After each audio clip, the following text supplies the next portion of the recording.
Hunter, let's stay on this ice topic because there's some ice in our forecast and it's not looking like good impacts, is it? No, it's going to make for an ice rink on the roads, and that's never a good thing. That will be for our day on Saturday, so my recommendation is to just not go outside and drive around Saturday, especially if you live in North Iowa. That's where those higher ice accumulations are going to be located.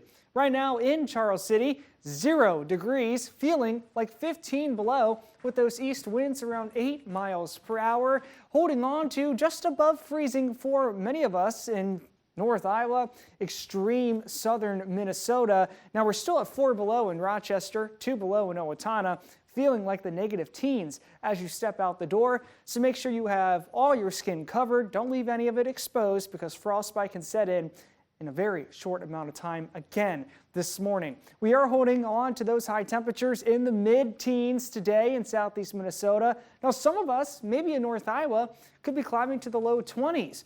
That's a nice change from yesterday where many of us didn't even reach out of the single digits. Now all eyes are on that system ejecting out of the southern Rockies right now. It's going to be making its way up towards the north and east, eventually impacting us by tonight and into tomorrow. That's why there is a winter weather advisory in place for all of southeast Minnesota and North Iowa. Starting as early as 4 p.m. this afternoon, it will last through 6 p.m. tomorrow evening, and that's when all this precipitation, which will be a mixed bag, will be ending. As for those southeast winds, today they are going to be increasing.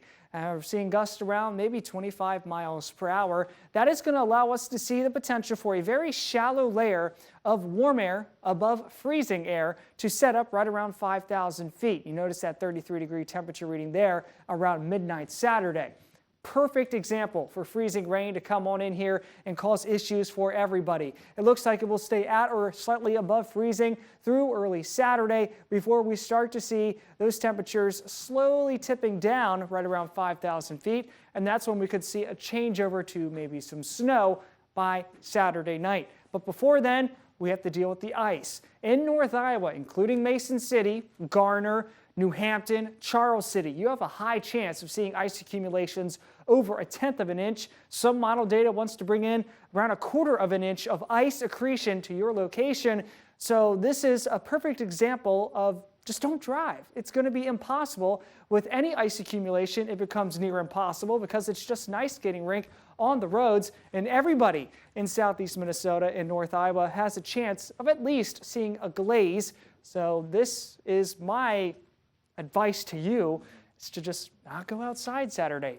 Read a book, watch movies, stay comfortable in bed under a blanket, because it's going to be nasty if you have plans to maybe go outside Saturday. That ice is really like the worst case scenario, honestly, when it comes to driving on the road. So it is the worst precipitation because it causes so many impacts, power outages. Yeah. Now, I don't think we'll have those, but still, the driving is going to be difficult. All right. Thanks, Hunter. You're welcome.